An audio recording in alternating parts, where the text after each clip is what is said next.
سب کے لیے الحمدللہ رب العالمین، تمام تعریف اللہ بزرگ و برتر کے لیے جو ہمارا خالق، ہمارا مالک، ہمارا پالنہار ہے۔ بے حساب لا تعداد درود و سلام مصطفیٰ کریم علیہ الصلاۃ والسلام کی ذات اقدس پر کہ آپ ہی کے طفیل کارخانہ قدرت رواں دواں ہے۔ اللہم صلی علی سیدنا و مولانا محمد وعلی آل سیدنا و مولانا محمد مبارک وسلم۔ ناظرین محترم، السلام علیکم ورحمۃ اللہ وبرکاتہ۔ میں ہوں آپ کا میزبان سمیر احمد، اور اس وقت ARYQ TV پر آپ ملاحظہ کر رہے ہیں پروگرام روشنی سب کے لیے۔ یقیناً روشنی کا سفر ناظرین جاری و ساری ہے، اور ہم نے دیکھا رمضان المبارک میں بھی الحمدللہ ARYQ TV کی کاوشیں کہ یہ علم کی روشنی الحمدللہ پوری دنیا میں پھیلتی رہی، اور جو بندگان خدا ہیں، فرزندان توحید ہیں، نمازوں میں مصروف نظر آئے، تلاوت قرآن میں مصروف نظر آئے، تراویح میں مصروف نظر آئے، کہیں سحری تھی، کہیں افطار کی رونق تھی۔ لیکن دیکھا یہ گیا کہ جیسے ہی شوال کا چاند نظر آتا ہے، عید الفطر کا چاند نظر آتا ہے، تو وہ جو نیکیوں کا جذبہ تھا ہمارا، جس پیشن کے ساتھ، جس جستجو کے ساتھ، جس ذوق و شوق کے ساتھ یہ اللہ کے بندے تمام نیکیوں کی طرف جو ہے بڑھتے چلے جا رہے تھے، اپنی نمازوں کا اہتمام کر رہے ہیں، تلاوت قرآن کا کر رہے ہیں، نیکیوں کا جو جذبہ تھا وہ کہیں نہ کہیں عید آتے ہی مان پڑ جاتا ہے۔ اور پھر جیسے جیسے دن آگے بڑھتے ہیں ہم کیا دیکھتے ہیں کہ مسجدیں ویران ہو جاتی ہیں، اور جو رونق ہوا کرتی ہے، جو ہماری قلبی اور روحانی تسکین کا جو چیزیں سامان ہوا کرتی ہیں، وہ ناپید ہو جاتی ہیں۔ اور یقیناً یہ ایک لمحہ فکریہ ہے ناظرین، اور اسی لیے ARYQ TV اپنی ذمہ داری محسوس کرتے ہوئے پھر ایسے موضوع کا انتخاب کرتا ہے کہ پھر وہ دیکھنے والے تمام پوری دنیا سے ARYQ TV کے ہمارے ویورز ان تک ایسی بات پہنچے کہ وہ اپنی اصلاح کر سکیں، میں اور آپ اپنی فکر کو بہتر بنا سکیں اور پھر اصلاح کر سکیں، اور پھر ہم اسی انداز سے، اسی ذوق و شوق کے ساتھ وہ تمام عبادات اپنے رب کی بارگاہ میں پیش کریں کہ جیسا پیش کرنے کا حق ہے۔ ہم یقیناً مسلمان ہیں، ایسا نہ ہو کہ ہم تمام ایفرٹس اپنے اس قطرے کے لیے کر رہے ہوں جو اس دنیا کی مانند ہے، اور ہم اس سمندر کو بھول جائیں جو اخروی زندگی ہے، جس کے لیے ہمارا زیادہ ٹائم صرف ہونا چاہیے، زیادہ ہمارا فوکس، کنسنٹریشن ہونی چاہیے۔ تو ناظرین، جو ہم نے موضوع منتخب کیا ہے آج وہ بہت دلچسپ موضوع ہے، اور میں خاص طور پر اپنے جو یوتھ ہے، ہماری نوجوان ہمارے بہن اور بھائی ہیں، ان سے گزارش کروں گا کہ اس پروگرام کے ساتھ جڑے رہیں، کیونکہ یہ ایک بہت ہی آپ سمجھ لیں کہ سگنیفیکنٹ ٹاپک ہے جس کی بہت اشد ضرورت ہے کہ نہ کہ صرف اس کے حوالے سے ہم قرآن و حدیث سے مدلل اور محقق گفتگو سنیں، بلکہ اس کو سمجھیں بھی اور پھر اپنی زندگیوں میں بھی شامل کریں۔ نیکی پر استقامت، یہ آج کا موضوع ہے، اور اس پر انشاءاللہ سیر حاصل گفتگو ہمارے اسکالر حضرات صاحبان علم و دانش کریں گے۔ ایک طرف ہم ٹرمینالوجی ایک دیکھتے ہیں ناظرین، کنسسٹنسی، اور ایک ٹرمینالوجی ہم دیکھتے ہیں پرسسٹنسی۔ ایک طرف مستقل مزاجی کے ساتھ کوئی کام ہے، اور ایک طرف استقامت کے ساتھ کوئی کام ہے۔ بظاہر ان دونوں چیزوں کو ایک ہی مانا جاتا ہے، لیکن ایک بڑا باریک فرق ان دونوں چیزوں میں یہ ہے کہ کنسسٹنسی، یا یوں کہیں کہ مستقل مزاجی، ہے کہ کوئی کام آپ مستقل مزاجی کے ساتھ کرتے چلے جائیں، کنٹینیو رکھیں۔ لیکن جو پرسسٹنسی ہے، جو استقامت ہے، یہ کس انداز سے ڈیفرنٹ ہے کہ جب آپ استقامت کا مظاہرہ کرتے ہیں، جب آپ پرسسٹنٹ ہوتے ہیں، تو اس کا مطلب یہ ہوتا ہے کہ کوئی کام، خاص طور پہ نیکی کا جو کام آپ عمل جو سر انجام دے رہے ہیں، اگر کوئی رکاوٹ بھی آپ کے سامنے آئے، کوئی ہرڈل بھی آپ کے سامنے آئے، کوئی چیلنج آپ کے سامنے آئے، آپ اس کو کراس کرتے ہیں۔ آپ یہ پرواہ نہیں کرتے کہ جو سرکمسٹانسز ہیں وہ آپ کے لیے فیوریبل ہیں یا انفیوریبل ہیں، بلکہ آپ ڈٹے رہتے ہیں اور ثابت قدمی کے ساتھ جمے رہتے ہیں۔ تو یہ اسی چیز کو ہم پرسسٹنسی کہتے ہیں، اسی چیز کو ہم استقامت کہتے ہیں۔ آج ہم جانیں گے اپنے مفتیان کرام سے یہ جو ٹرمینالوجی ہے استقامت، اس کے معنی اور مفہوم کیا ہیں، قرآن و حدیث سے ہمیں اس کے حوالے سے کیا رہنمائی ملتی ہے، اور کس طرح ہم اپنی زندگیوں میں استقامت کو، نیکیوں پر خاص طور پر ہم اس کو کیٹیگوریکلی آج بیان کریں گے، کس طرح حاصل کر سکتے ہیں۔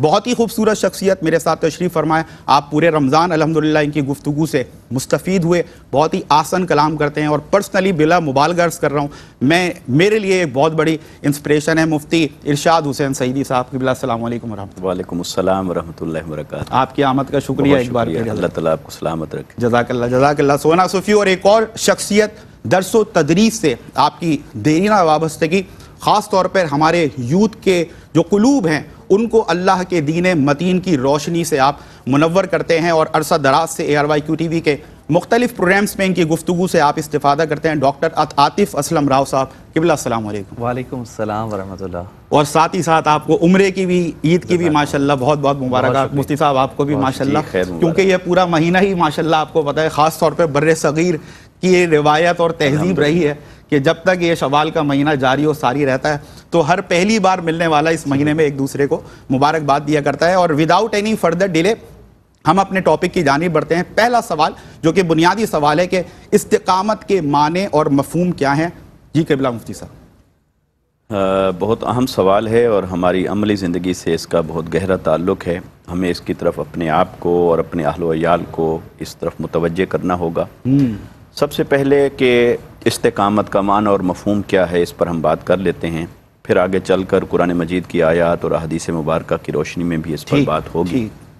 استقامت کا جو لفظ ہے یہ عربی زبان کا لفظ ہے اور اس کا جو صیغہ ہے وہ باب استفعال سے ہے، استقامت۔ صحیح۔ اور اس کے اندر جو بنیادی طور پر جو مادہ ہے، جو روٹ ورڈ ہے اس کا، وہ اسی سے 3-4 اور بھی بہت معروف کلمات ہیں جو استعمال ہوتے ہیں۔ اچھا۔ مثال کے طور پر اسی سے ایک لفظ ہے قیام۔ قیام کا مطلب ہے کھڑے ہونا۔ کھڑے ہونا۔ وہ جب مجرد کے باب سے آتا ہے تو وہ ہوتا ہے قامہ یقومو۔ اور اسی طرح مزید فی کے باب سے جب ہم اس لفظ کو لے کر آتے ہیں عربی زبان کے اعتبار سے تو وہ باب افعال سے بھی آتا ہے، اقامہ یقیمو۔ اسی سے اقامت ہے کہ جیسے نماز کے لیے کھڑے ہوتے ہیں وہ اقامت ہے، قیام ہے وہ بھی۔ اور پھر اس کے بعد باب استفعال سے جب یہ لفظ آتا ہے تو یہ استقامت بنتا ہے۔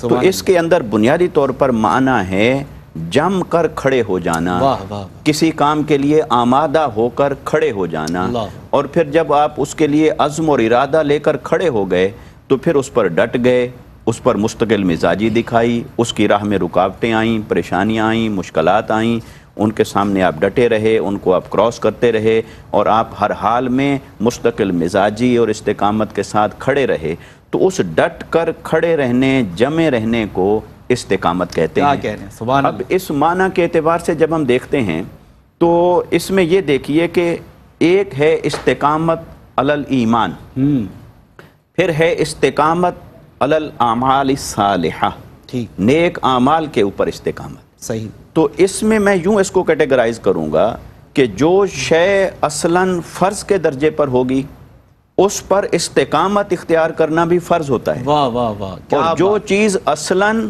فرض سے نیچے واجب کے درجے پر ہے یا سنت کے درجے پر ہے تو اس پر استقامت کا بھی وہی حکم ہوگا۔ اور جو شے حکماً مستحب اعمال کے درجے پر ہے تو اس کے اوپر استقامت بھی مستحب کہلائے گی۔ مثال کے طور پر ہاں یا نفلی عبادات ہیں، وہاں پر بھی استقامت کا ورڈ نفلی ہی، یعنی اس کا حکم نفل درجے پر ہوگا۔ تو لہٰذا لفظ استقامت جب ہم استعمال کر رہے ہوں گے، یہ استقامت جب استقامت علی الایمان کے درجے پر آئے گی تو پھر اس میں چاہے کچھ بھی ہو جائے مومن اس استقامت سے کبھی ہٹنے کو تیار نہیں ہوتا اور نہ ہونا چاہیے۔ حضرت بلال رضی اللہ تعالیٰ عنہ کی استقامت، اسی طرح حضرت یاسر، حضرت عمار بن یاسر، حضرت سمیہ اور دیگر وہ صحابہ اور صحابیات جو مکی دور کے اندر کس طرح انہوں نے استقامت علی الایمان کا مظاہرہ فرمایا، اور کس طرح جو انہوں نے جب کہا اللہ پر ایمان لے آئے اور آقا علیہ السلام کی نبوت پر اور قرآن کے حق ہونے پر ایمان لے آئے، پھر چاہے ان کے رشتہ دار چھوڑ گئے، مشکلات آئیں، مصائب، آلام، جان، تکلیف، مال اور اسباب کچھ بھی لٹ گیا، پھر وہ استقامت کے ساتھ کھڑے رہے، کسی چیز کی پرواہ کیے بغیر۔ یہ جو استقامت ہے یہ فرض کے درجے پر ہوتی ہے، یہ استقامت علی الایمان ہے اور ایمان صاحب ذر فرض ہے۔ اچھا، اس کے بعد پھر ہم آ جاتے ہیں یعنی کوئی کمپرومائز نہیں ہوگا۔ پھر ہم آ جاتے ہیں اعمال کی طرف۔ اعمال میں سے بھی جو چیزیں فرض ہیں تو ان پر استقامت فرض ہوگی، مثلا نماز ہے۔ اچھا، کتنا حسین اس میں مناسبت پائی جا رہی ہے کہ نماز کے لیے بھی اللہ رب العزت نے قرآن مجید کے اندر پڑھنے کا لفظ استعمال نہیں فرمایا، بلکہ قائم کرو۔ سبحان اللہ، یہ اس ڈیفینیشن سے بات جڑ گیا، تو یعنی وہ اسے قائم کرو۔ اب قائم اس تبھی ہوگی کہ جب نماز کا وقت آئے گا تب آپ مستقل مزاجی کے ساتھ کھڑے ہوں گے، جب اللہ نے سجدے کے لیے بلایا ہے تب آپ حاضر ہوں گے۔ اور جہاں جہاں سے اس نے منع کیا ہے وہاں نہیں جانا، یہ بھی استقامت کے اندر ہے، تاکہ حرام سے بچے رہیں، ممنوعات سے اسی طرح بچے رہیں۔ یعنی جس کا کرنا فرض ہے اس کی ادائیگی بھی استقامت فرض ہوگی، اور جس سے بچنا فرض ہے تو اس پر، اس کے بچاؤ پر اور پرہیز پر استقامت اختیار کرنا وہ بھی اسی طرح فرض کے درجے پر ہوگا۔ پھر اس سے نیچے چیزیں آ جاتی ہیں جو سنت اور مستحب کے درجے پر، اس میں بھی یہی ہے کہ کوئی نیک کام انسان کرتا ہے تو ایسا نہ کرے کہ کبھی اسے چھوڑ دیا کبھی اسے کر لیا، اسے تو تلون مزاجی کہتے ہیں۔ صحیح۔ تو تلون مزاجی جو ہے وہ اسلام کو پسند نہیں ہے، اسلام کو پسند ہے مستقل مزاجی۔ تو مستقل مزاجی کے ساتھ نیکی کو اپنی زندگی میں پہلے تو لے آئیں، پھر اس پر قائم رہیں، اس پر ڈٹے رہیں، اسے لے کر چلتے رہیں۔ اس میں اللہ اور اس کے رسول صلی اللہ علیہ وسلم کا بہت فضل و کرم ہے۔ جزاک اللہ، بہت بہت زبردست انداز سے مفتی صاحب نے یہ جو ٹرمینالوجی استقامت اس کو بیان کیا۔ مزید سوالات ناظرین شامل کریں گے انشاءاللہ، دیکھتے رہیے گا۔ See you right after this short break. جی، بریک کے بعد آپ کا خیر مقدم ہے ناظرین۔ پروگرام ہے روشنی سب کے لیے، اور آج جو موضوع منتخب کیا گیا ہے وہ ہے نیکی پر استقامت۔ بریک سے قبل قبلہ مفتی صاحب نے بہت ہی خوبصورت گفتگو فرمائی، اور ٹرمینالوجی استقامت جو ہے ان جنرل بھی اس کو ڈیفائن کیا، اور اس کے بعد اس کو جوڑا کہ علی الایمان جو استقامت ہے اس کی کیا معنی اور مفہوم ہے، اور پھر جس طریقے سے فرائض ہوتے ہیں اور سنتیں ہوتی ہیں، مستحبات ہوتے ہیں، تو اسی طرح استقامت بھی کیٹیگرائز کر دی جاتی ہے۔ بہت ماشاءاللہ مدلل اور محقق گفتگو، اور قرآن و حدیث کی روشنی میں ہمیں کیا فضیلت ملتی ہے، اہمیت ملتی ہے استقامت کے بارے میں، یہ ہم جانیں گے ڈاکٹر عاطف اسلم راؤ صاحب سے۔ قبلہ کیا فرمائیں گے؟ بسم اللہ الرحمن الرحیم، رب اشرح لی صدری ویسر لی امری واحلل عقدۃ من لسانی یفقہوا قولی۔ استقامت کے مفہوم کو بہت اچھے انداز سے حضرت نے فرمایا اور بیان کیا ہمارے سامنے۔ استقامت اللہ تبارک و تعالیٰ کی ایک بہت بڑی نعمت ہے، بے شک، اور استقامت کسی بھی شخص کو مل جانا یہ بہت بڑی سعادت ہے۔ استقامت کو ہم اس تناظر میں دیکھتے ہیں کہ سورہ ہود کے حوالے سے آقا کریم علیہ الصلوۃ نے ارشاد فرمایا، شیبتنی ہود، مجھے سورہ ہود نے کمزور کر دیا، مجھے سورہ ہود نے ضعیف کر دیا۔ نبی کریم صلی اللہ تعالیٰ علیہ وسلم کی اس مبارک حدیث کی تشریح میں مفسرین نے لکھا ہے کہ سورہ ہود کے جب مضامین پر غور کیا جاتا ہے تو سورہ ہود میں اللہ تبارک و تعالیٰ نے قوم عاد کے حالات کو بیان کیا، قوم سمود کے حالات کو بیان کیا، انبیاء کرام کی تکالیف کو بیان کیا، انبیاء کرام کی دین کے لیے قربانیوں کو بیان کیا۔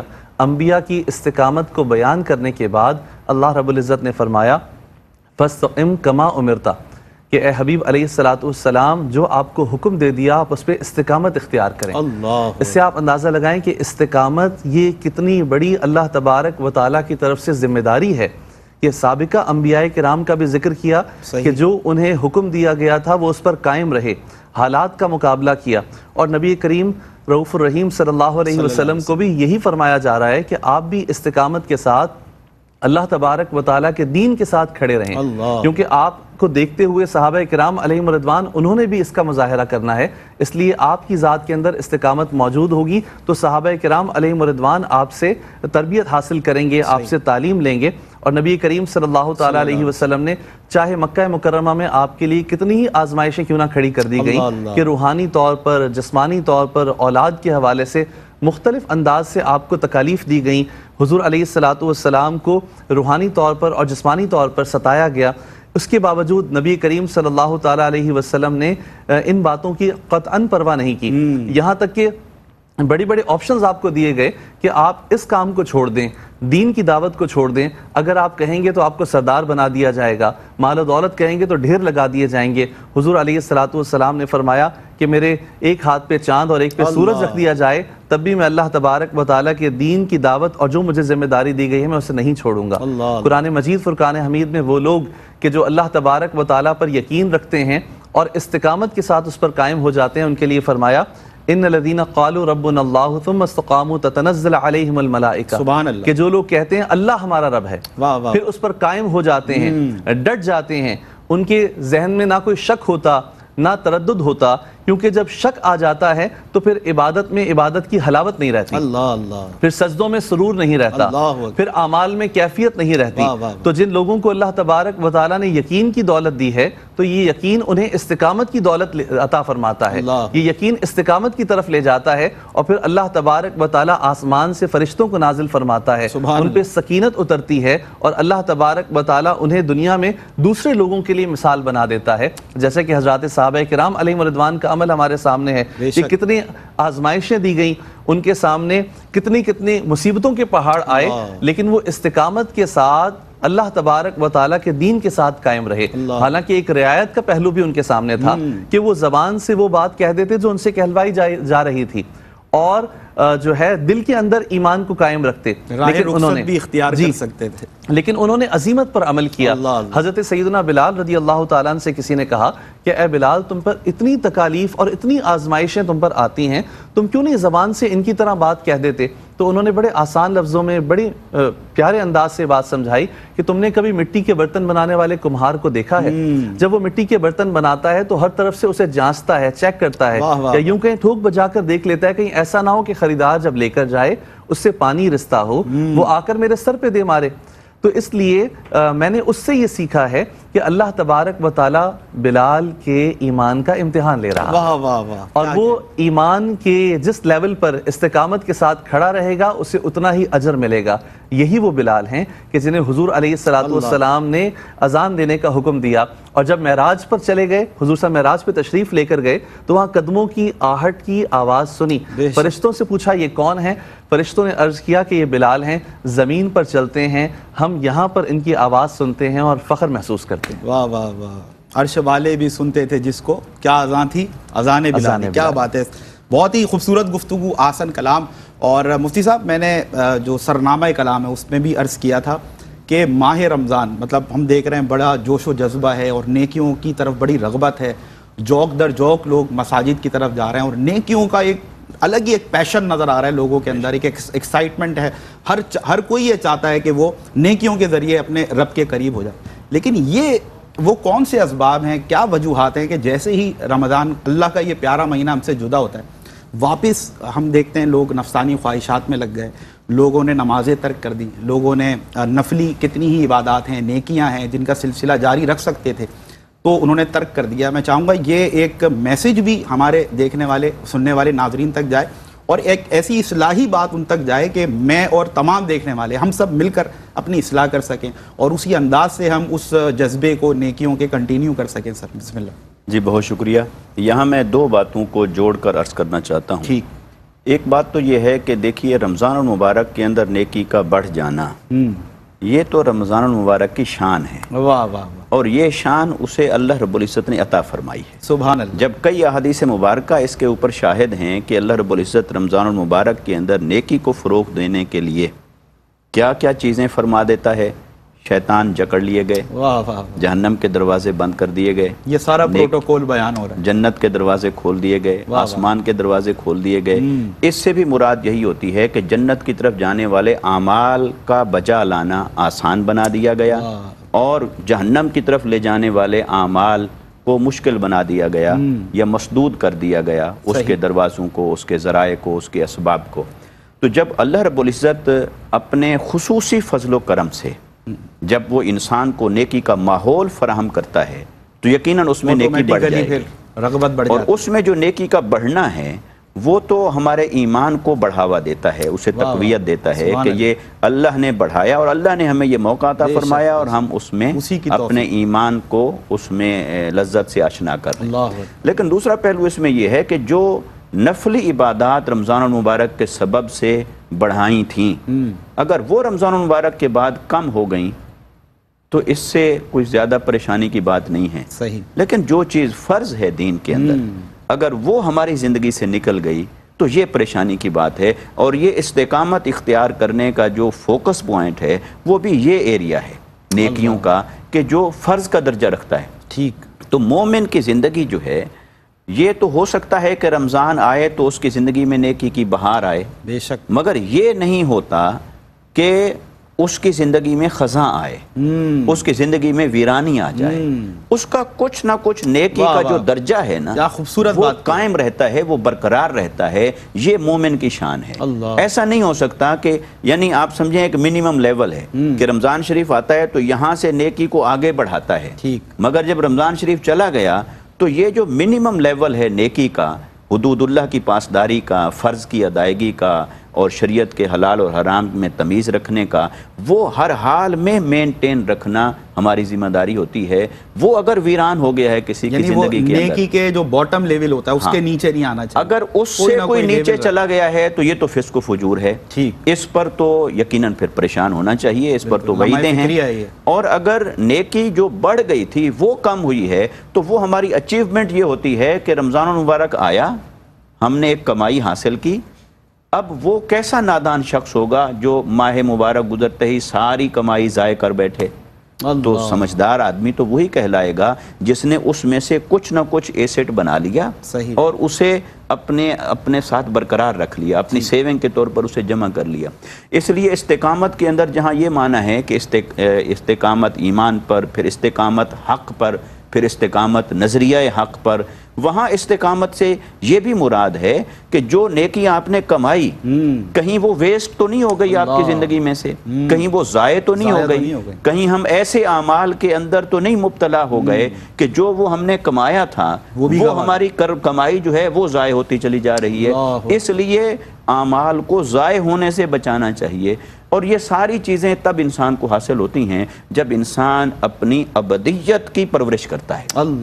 اگر اپنی زندگی کے اندر ہم نے ابدیت کو کبھی سوچا نہیں، جانچا نہیں، پرکھا نہیں، اس کے تقاضوں کا محاسبہ نہیں کیا، اور اپنے اعمال، اخلاق اور کردار کا محاسبہ نہیں کیا، یا یوں سمجھیے کہ انسان کا جو سب سے بڑا ایسٹ ہے نا وہ اس کی ابدیت ہے، اور ابدیت کیا ہے؟ معبود سے رشتہ ہے، اس کی فرما برداری کا رشتہ ہے، عبادت اور بندگی کا رشتہ ہے۔ اگر ابدیت جو ہمارا سب سے بڑا ایسٹ ہے، اگر انسان اسے فوکس نہیں کرتا، اس کی گرومنگ نہیں کرتا، اس کی حفاظت نہیں کرتا، اس کی اپنی زندگی میں فکر نہیں کرتا، محاسبہ نہیں کرتا، تو پھر ایسا شخص تو عبد نہیں کہلا سکتا۔ تو بندے کی شان تو عبد ہونے میں ہے، عبد ہوگا تو اپنے معبود کے ساتھ اس کا تعلق جڑا رہے گا۔ تو لہٰذا جہاں کہیں فرائض میں غفلت آ گئی ہے تو یہ تو کسی طور پر شریعت میں قابل قبول نہیں ہے، اور اگر فسق و فجور، بے عملی اور گناہ زندگی میں داخل ہو گیا ہے رمضان المبارک کے بعد تو یہ تو ویرانی ہے، خزاں ہیں، یہ بھی مومن کی زندگی میں کبھی قابل قبول نہیں۔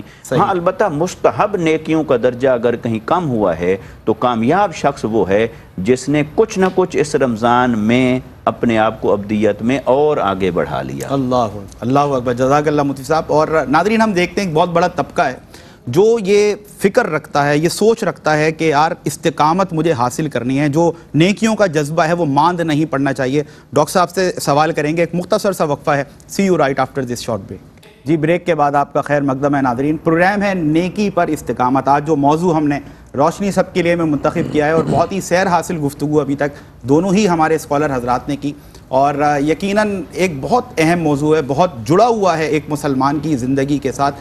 ظاہر سی بات ہے انسان جب دنیا میں آتا ہے اور اللہ تبارک و تعالیٰ کے جو احکام ہیں ان کی پیروی کرتا ہے تو یہ بہت ضروری ہے کہ ان تمام احکام جو خاص طور پر فرض کے درجے پر ہیں ان کی جب ادائیگی کا معاملہ ہو تو پوری استقامت کے ساتھ ہو، ثابت قدمی کے ساتھ ہو۔ یہ کنسسٹنسی، یہ پرسسٹنسی، یہ ایک مسلمان کے لیے انتہائی ضروری ہے، کیونکہ یہ 4 دن کی ناظرین زندگی ہے اور ہمیں سب کو تیاری کرنی ہے آخرت کے لیے، اور فکر آخرت بھی ہمیں استقامت ایک ایسا موضوع ہے جو ہمیں فکر آخرت کی بھی بار بار یاد دلا رہا ہے کہ ہمیں اس کے لیے کھڑے رہنا ہے، اس کے لیے ثابت قدم رہنا ہے جو ابدی زندگی ہے، اور اسی لیے آج یہ موضوع رکھا گیا۔ میں نے بریک سے پہلے ڈاکٹر صاحب سے ایک سوال کیا تھا کہ ہم میں سے ہر کوئی یہ چاہتا ہے، یہ خواہش رکھتا ہے کہ جو بھی میں نیک اعمال کر رہا ہوں اس پر اللہ تبارک و تعالیٰ مجھے استقامت کی دولت عطا کرے۔ تو حضرت اس حوالے سے میں چاہوں گا کیا ارشاد فرمائیں؟ بسم اللہ الرحمن الرحیم۔ نیکی پر استقامت کے لیے 2-3 ایلیمنٹس بہت ضروری ہیں۔ سب سے پہلے تو انسان کے پاس علم ہونا چاہیے۔ جب تک علم دین نہیں ہوگا تو اسے معلوم نہیں ہوگا کہ کیا چیز حلال ہے، کیا حرام ہے، کیا جائز ہے، کیا ناجائز ہے، کیا صحیح ہے یا غلط ہے۔ تو اس لیے علم دین کا حصول بہت ضروری ہے، اور فی زمانہ معاشرے کے اندر دیکھتے ہیں کہ لوگ علم کی طرف توجہ نہیں کرتے، بلکہ ایک سادہ سا طریقہ ہے کہ جو ہے سوشل میڈیا پر دیکھ لینا یا کہیں کوئی بات سن لینا اور اس کو مضبوطی سے پکڑ لینا، تو بسا اوقات وہ غلط کاموں پر استقامت اختیار کر لیتے ہیں۔ اس کے لیے ضروری یہ ہے کہ آپ صحیح انداز سے علم حاصل کریں تاکہ آپ کو دین میں کون سے کام اہم ہیں، کون سے کام فرض ہیں، کون سے واجب ہیں، کون سے مستحب کے درجے میں آتے ہیں، تو ڈاکٹر صاحب یہ معلوم ہو جائے۔ اہم ترین بات آپ نے کی ہے، اور ایسا ہوتا ہے اگر غلط کوئی سورس ہے اور اس سے ہمیں کوئی نالج، کوئی علم مل گیا اور ہم اس پر استقامت کے ساتھ لگ گئے تو یہ تو معاملات بڑے خراب. اور بعد میں جب پتہ لگتا ہے تو پھر انسان کہتا ہے کہ بھائی میں تو اس بات کو ماننے کے لیے تیار نہیں, میں تو سالہ سال سے ہی کر رہا ہوں. تو آپ کا سالہ سال سے کیا جانے والا عمل یہ اس بات کی دلیل نہیں ہوگا کہ یہ ٹھیک بھی ہے کہ نہیں. دلیل یہ شریعت ہے ہمارے لیے, اگر شریعت نے اس کو درست کہا ہے تو وہ درست ہے, چاہے وہ ایک بار کیا ہو آپ نے. جی بالکل, اور شریعت کے نزدیک اگر وہ غلط ہے تو غلط ہے. دوسرا ایلیمنٹ اچھی صحبت ہے. اللہ رب العزت نے قرآن پاک میں فرمایا یا ایھا الذین آمنوا اتقوا اللہ وکونوا مع الصادقین, سچے اور نیک لوگوں کی صحبت اختیار کرو. صحبت کی وجہ سے انسان کو جو ہے اعمال پر استقامت ملتی ہے. صحبت کا انسان کی زندگی پر, اس کی شخصیت پر اثر ہوتا ہے.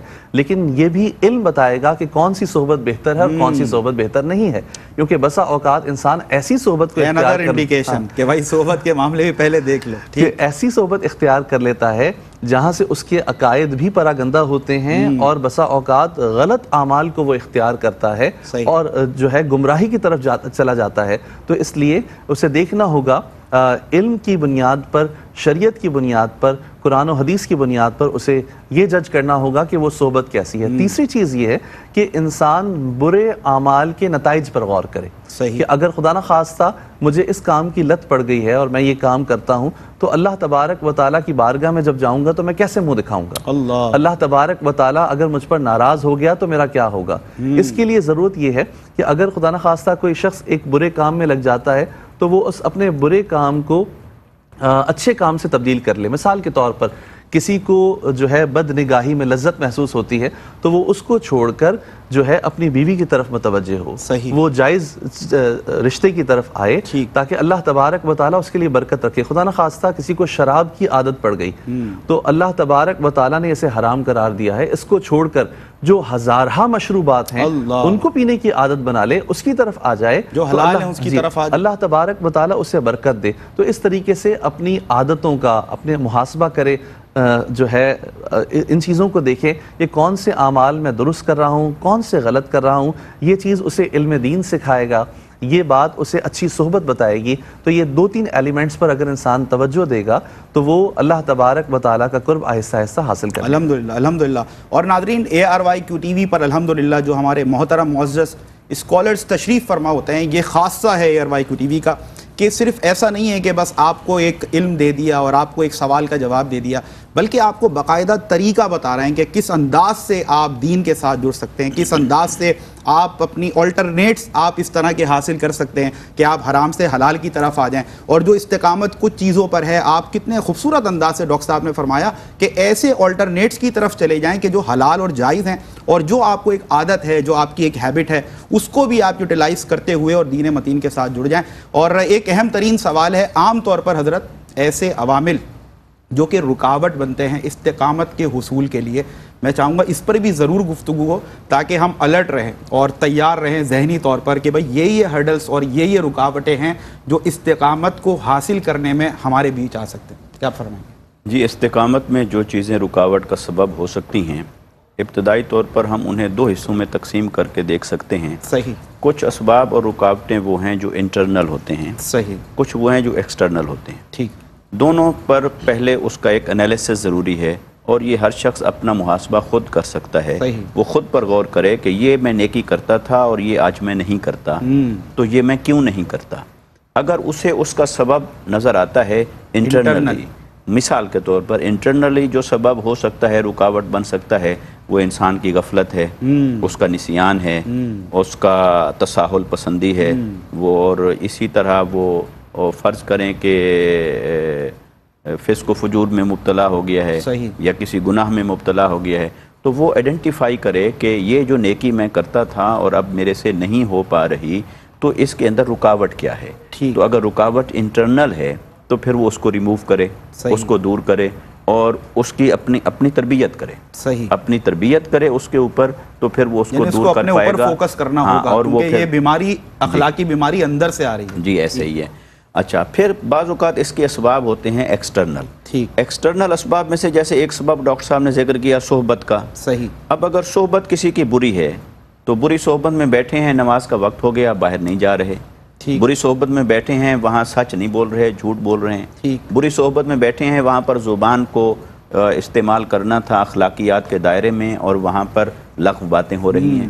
تو لہٰذا اگر کسی نیکی کے چھوٹ جانے یا برائی کے ایڈاپٹ کر لینے میں اگر کوئی ایکسٹرنل فیکٹر آ گیا ہے اور وہ کسی کمپنی سے آیا ہے، آفس سے آیا ہے، انوائرمنٹ سے آیا ہے، محلے سے آیا ہے، ماحول سے آیا ہے، رشتہ داروں اور کولیگز کی طرف سے آیا ہے، کہاں سے آیا ہے، اس کو آئیڈینٹیفائی کریں گے. تو جب تک اس مرض کو آئیڈینٹیفائی نہیں کریں گے تو ہم اس کی روک تھام بھی نہیں کر پائیں گے. لہٰذا یہ جو رکاوٹیں ہیں، اچھا جو اندرونی رکاوٹیں ہیں ان کو کیسے دور کیا جائے، اور جو بیرونی رکاوٹیں ہیں ان کو کیسے دور کیا جائے. اندرونی رکاوٹوں کو دور کرنے کے لیے تو سب سے مؤثر جو چیز ہو سکتی ہے وہ ہے آخرت کا فکر. ہم اگر آخرت کے فکر کو دامن گیر کر لیں تو پھر یہ جو اندرونی طور پر رکاوٹ ہوتی ہے نیکی پر استقامت اختیار کرنے میں، وہ غفلت ہے، وہ نسیان ہے، وہ فسق و فجور ہے، اس کو آپ اوور کم کر سکتے ہیں فکر آخرت سے. نہیں یار مجھے جواب دینا ہے. اب یہاں فکر آخرت کے باب میں ہمارے ہاں ہمارے طبقے میں اور ہمارے معاشرے میں کیا ہوتا جا رہا ہے. ایک تو ہم نے جنت کو اپنے لیے ازیوم کر رکھا ہے، ہم نے اسے فرض کر رکھا ہے کہ جنت تو ہماری ہے. ٹھیک ہے، بے شک حسن ظن تو رکھنا چاہیے، اللہ تبارک و تعالیٰ کی بارگاہ سے امید رکھنی چاہیے. امید کی بھی فضیلت آئی، حسن ظن کی بھی فضیلت آئی. لیکن قرآن نے یہود کے اس نظریے کی بھی مذمت کی کہ وہ اپنی بدعمالیوں کے باوجود جنت کو اپنے لیے لازم کر کے بیٹھے تھے کہ چلو اگر اللہ نے ڈال بھی دیا تو 2-4 دن کی بات ہوگی پھر ہمیں نکالے گا. تو یہ ہمارے معاشرے میں اگر ہم دیکھیں تو یہ جو اندرونی رکاوٹیں ہیں نیکی پر قائم رہنا اور برائی سے بچنے میں استقامت اختیار کرنا، اس پہ ایک یہ بھی ہے امید کہ ہم نے عمل کے بغیر، تقوی کے بغیر، نیکی کے بغیر، حق پر قائم رہے بغیر ہم نے امیدیں قائم کر لیں کہ بس جنت ہمیں مل جائے گی. ایک یہ ہے. دوسرا اسی طرح اللہ کے عذاب کا خوف ہمارے دلوں سے محو ہو گیا ہے. اس کو پیدا کرنے کی ضرورت ہوتی ہے، کیونکہ جو چیز آپ کو راہ حق کے اوپر مستعد رکھتی ہے، استمرار کے ساتھ قائم رکھتی ہے، استقامت سے قائم رکھتی ہے، مواظبت کے ساتھ قائم رکھتی ہے، ہمیشگی کے ساتھ قائم رکھتی ہے، وہ ہوتا ہے کہ اللہ کا خوف. تو اگر اللہ کا خوف کسی کے دل سے محو ہو جائے یا وہ اللہ تعالیٰ کے عذاب کو، اس کی گرفت کو، اس کی پکڑ کو لائٹ لینے لگ جائے یا اس طرف دھیان اور توجہ ہی نہ کرے تو اس کے اندر تساہل پسندی آئے گی اور وہ غفلت کا شکار ہوگا، سستی کا شکار ہوگا، کاہلی کا شکار ہوگا اور عمل اس کی زندگی سے چلا جائے گا اور یوں وہ استقامت کی راہ سے ہٹ جائے گا. تو اسی طرح یعنی اللہ کے بخشش اور مغفرت کی امید یہ بھی مومن کی زندگی کا حصہ ہے. اس کے عذاب کی پناہ مانگنا اور اس سے خوف کھانا اور اس خوف میں، خشیت میں اشک بار بھی ہونا اور اللہ کے حضور توبہ اور استغفار بھی کرتے رہنا یہ بھی ضروری ہوتا ہے. تو اگر ہم یہ پہلو دیکھیں گے، اس لیے اللہ تعالیٰ نے آخرت کے بارے میں یہ نہیں فرمایا کہ آخرت پر ایمان لاؤ، فرمایا وَبِالْآخِرَةِ هُمْ يُوقِنُونَ. آخرت پر یقین رکھو. اللہ نے اپنے آپ کی ذات پر فرمایا ایمان لاؤ، نبیوں پر ایمان لاؤ، کتابوں پر ایمان لاؤ. آخرت کی بات ہے فرمایا یقین. تو لہٰذا ہم آخرت کا یقین پیدا کر لیں تو پھر ہمارے جو انٹرنل فیکٹرز ہیں جو استقامت میں رکاوٹ بنتے ہیں ان کو کنٹرول کیا جا سکتا ہے. اور ایکسٹرنل فیکٹرز کو کنٹرول کرنے کے لیے وہ جو علاج اور طریقہ ہے وہ پھر آپ کا اچھی صحبت بھی ہے اور علم بھی ہے. ٹھیک ہے، علم حاصل کریں، وہ آپ کا امام اور راہبر بن کے چلے گا کہ یہاں غلط ہو رہا ہے، آپ اپنے آپ کو بچاؤ. یہاں آپ نیکی میں غفلت کا شکار ہو رہے ہیں، اپنے آپ کو بچاؤ. تو اس میں دین کا علم حاصل کرنا بھی ضروری ہے، اچھی صحبت اور اچھے لوگوں سے میل ملاپ ہونا ضروری ہے اور برے لوگوں سے اپنے آپ کو بچانا بھی ضروری ہے. بہت شکریہ. بہترین کلام، آسان گفتگو، اور کوشش کی ہے ہم نے کہ جو یہ ٹاپک ہے آج کا نیکی پر استقامت، اس کا حق ادا ہو سکے. لیکن یقین جانیے کہ یہ اتنا کمپریہنسو ایک ٹاپک ہے جس پر جتنی گفتگو کی جائے کم ہے. ڈاکٹر صاحب میں چاہوں گا کیونکہ دامن وقت میں گنجائش بہت کم ہے، ایک میسج آج کے موضوع کے حساب سے نیکی پر استقامت آپ کی طرف سے. نیکی پر استقامت کے لیے ہمیں حضور علیہ الصلوۃ والسلام کی سیرت کا مطالعہ کرنا چاہیے اور اسے اپنانا چاہیے کہ نبی کریم صلی اللہ علیہ وسلم نے فرمایا کہ دین کے راستے میں جتنا مجھے ستایا گیا، مجھے تکالیف دی گئی، اتنی کسی کو تکالیف نہیں دی گئی. اس کے باوجود نبی کریم صلی اللہ تعالیٰ علیہ وسلم دین پر استقامت کے ساتھ ڈٹے رہے اور حضور علیہ الصلوۃ والسلام نے یہی تعلیم صحابہ کرام علیہم رضوان کو دی. تو ہمیں حضور علیہ الصلوۃ والسلام کی سیرت اور صحابہ کرام کے حالات پڑھنے چاہیے تاکہ ہم بھی اپنے اندر استقامت پیدا کر سکیں. ماشاءاللہ ماشاءاللہ. مفتی صاحب موقع سے فائدہ اٹھاتے ہوئے ایک سنگل لائنر میسج آپ کی طرف سے نیکی پر استقامت. جی، نیکی پر استقامت ہر حال میں مومن کے لیے ضروری ہے. مستحب اعمال اور مستحب نیکیوں پر بھی استقامت اختیار کریں اور فرائض کی ادائیگی تو ہر حال میں ضروری ہے. اور یہ نیکیوں پر استقامت ہمیں حاصل ہوگی جب ہم دین کی طرف، علم کی طرف اور حق کی طرف اپنے آپ کو راغب کریں گے۔ اور یہ ضرور یاد رکھیے کہ اس انسان کے اندر نفس وہ بھی کھلا دشمن ہے، شیطان وہ بھی کھلا دشمن ہے، وہ ہر وقت کوشش میں ہے، اور ہم نے اس کی اس اٹیک کو، حملے کو کاؤنٹر بھی کرنا ہے اور اللہ کے ساتھ اپنے تعلق بندگی کو بھی نبھانا ہے۔ بس یہ فکر دامن گیر ہو جائے تو انسان استقامت کے ساتھ چلتا رہے۔ سبحان اللہ ماشاءاللہ۔ اور میں مفتی ارشاد حسین سعیدی صاحب سر آپ کا بہت شکریہ ادا کرتا ہوں، جزاک اللہ سو نائس آف یو۔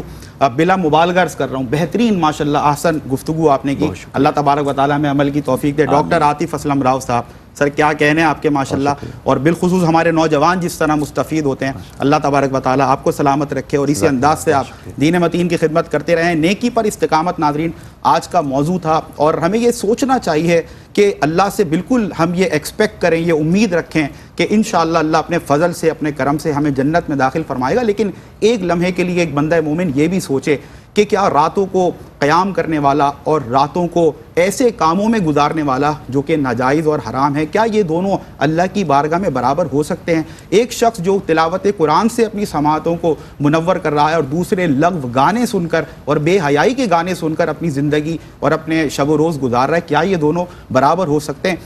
یہ جو پیمانہ ہے، یہ جو کرائیٹیریا ہے، ایک بندہ مومن کے لیے بڑا ضروری ہے یہ تمیز کرنا کہ حلال کیا ہے اور حرام کیا ہے۔ اور پھر جب آپ دین اسلام کو قبول کرتے ہیں تو آپ کی ایک کمٹمنٹ ہوتی ہے، آپ پھر پرسسٹنٹ ہو جاتے ہیں، کنسسٹنٹ ہو جاتے ہیں، ثابت قدم رہتے ہیں اور استقامت کے ساتھ جم کر کھڑے رہتے ہیں کہ نہیں، کیسے بھی حالات ہوں، فیوریبل ہوں، انفیوریبل ہوں، ہمیں اپنے ایمان کے ساتھ، اپنے عقائد کے ساتھ اور نیکیوں پر استقامت کے ساتھ کھڑے رہنا ہے۔ اور یہی پیغام ہمیں اقبال نے بھی دیا کہ یہ نغمہ فصل گل و لالا کا نہیں پابند، بہار ہو کے خزاں لا الہ الا اللہ۔ اپنے میزبان سمیر احمد پررحم روشنی سب کے لیے سے دیجیے اجازت۔ السلام علیکم ورحمۃ اللہ وبرکاتہ۔